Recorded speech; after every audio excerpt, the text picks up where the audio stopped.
Hey guys, it's Pastor Jon coming to you live from my office. We were going to ask everyone to come in for a meeting, but herding Sunday school teachers is kind of like herding cats. There's always one that gets away. So we wanted to make sure we had an opportunity to present some information to everyone straight from the horse's mouth, that would be me, about our upcoming fall season as it pertains to our Sunday school and Bible fellowship classes. Let's talk about language a little bit for just a second. We have here at Lakeshore what we call our Sunday school department. All those things are kind of overseen by Mr. Mark Foy, who is our Sunday school director. But we use different language to talk about the different departments. Sunday school is our children's wing, and Bible fellowship is what we call our adult and student Sunday school classes. So when you hear me talk about Bible fellowship, I'm really talking about student Sunday school and adult Sunday school. We just use different words for the different departments. So today we're going to be talking about Children's Sunday School, Student Bible Fellowship, and Adult Bible Fellowship.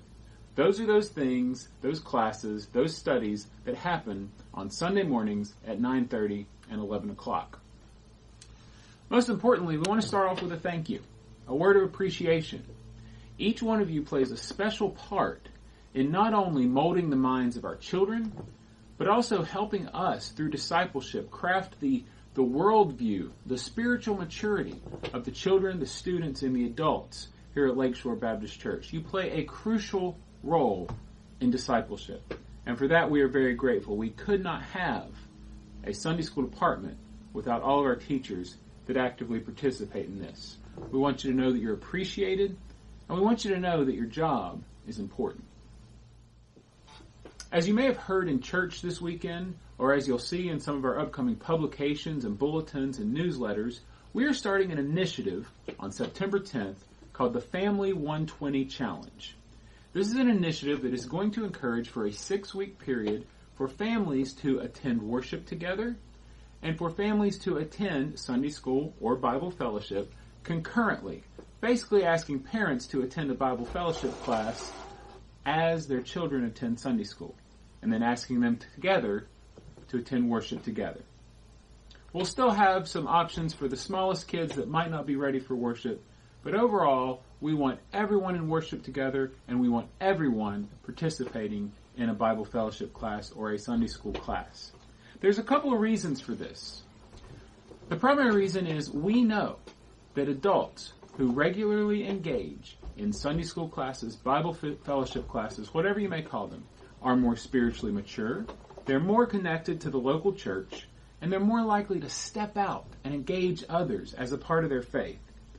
Culturally, families that participate in these kind of activities together are going to be more connected as a family, and they will create stronger family bonds. And we also want our kids in worship. They hear more, they see more, they understand more than we'll ever know. And we can't expect a magic switch to flip when they turn 12 or 13 or 14 when they're going to magically want to go to church. We want to create those opportunities for them now while they're children.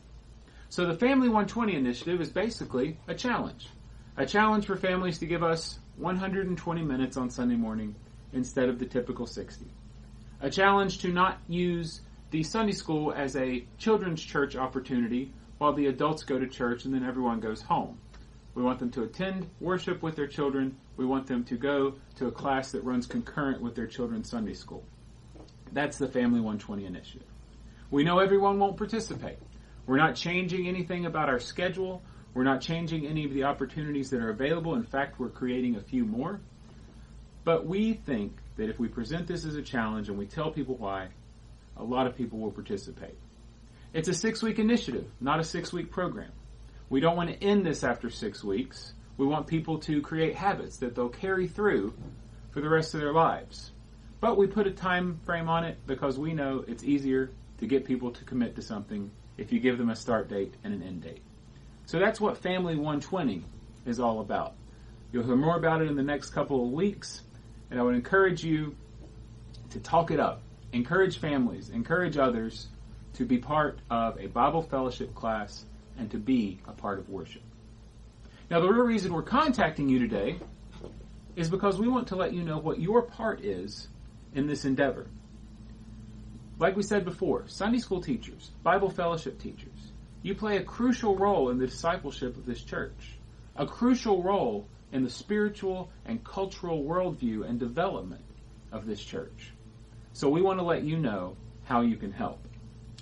First and foremost, September 3rd, the week before all this starts, it's Labor Day weekend, we are going to have a Family Sunday.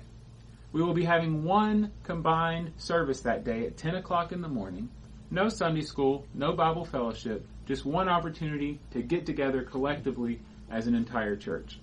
If the weather cooperates, we're going to have the service outside, but if it doesn't, we'll have it inside. We'll just be a little bit more cramped. This will be the last push for the Family 120 initiative, because next week we'll start it off, and we want all teachers, as many as possible, on hand to answer questions, to recruit, to be available, so that your classes will be full the following week. We're creating a few new classes for this initiative. That way, everyone who has a child in Sunday school will have a class that they can attend at either 9:30 or 11. So September 3rd, Family Sunday, we want you to be on hand so that you can be there to recruit, to mingle, and to be available to answer questions. The next way you can help is to check your rosters. Check them now and check them often. Who's on that roster that you haven't seen in a really long time?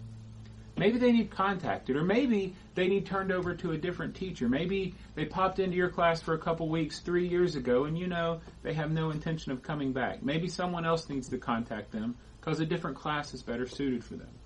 But check your rosters. Who's on your list that you haven't seen in a while? The next thing is to cross-check. Cross-check your rosters. Who do you see in your class that you don't see in worship? Who do you see in worship that you don't see in your class? And follow up with your roster. If you haven't seen people for a couple weeks, call them, text them, email them. Do what is the most natural for you to do, and check on your rosters. We want teachers to be the first line of connection, the first line of communication to our Sunday school classes and our Bible fellowship participants. And the last thing, and the most important thing, is to remember the old cliche, but it's a cliche because it's true. You can't pour from an empty cup. Oftentimes it's tempting to show up, teach your class, and go home on a Sunday. We all have a lot going on. But we are especially committed to making sure that all of our teachers are fully connected to the body of this church. We expect and we anticipate that all Sunday school and body life teachers, children's teachers, students teachers, adults teachers, will be part of one of the 3 worship services we have on Sunday morning. We cannot expect anything of our participants that us as leaders are not willing to model ourselves. If you have any issues with this, if you struggle with this, or if you wonder why, I would encourage you to have a conversation with me, have a conversation with Margot, Pastor Doug, or our Sunday school director, Mark Foy. Right now, on average, 25% of our adults in worship are attending a Bible study fellowship. This is not an acceptable number. But these are exciting times for our church. We'll move forward, we'll band together, and we'll get excited about our Sunday school and our Bible fellowship. You guys can make that happen. You can help us get these numbers up, not for the sake of having more numbers on one Sunday than the Sunday prior, but know that each number represents someone that's going a little deeper in their faith, represents someone who's studying more, who's engaging more, and who's connecting with like-minded individuals at this church. These numbers mean something, and so we want to have encouraging numbers. Once again, I thank you for everything that you do for the Sunday School Department here of Lakeshore. I would encourage you, if you have questions, if you have comments, concerns, or ideas, come talk to me about it. Talk to Mark Foy about it. Talk to Margot or Pastor Doug about it. We want your input, we want your ideas, and we value your participation. Thanks so much for listening.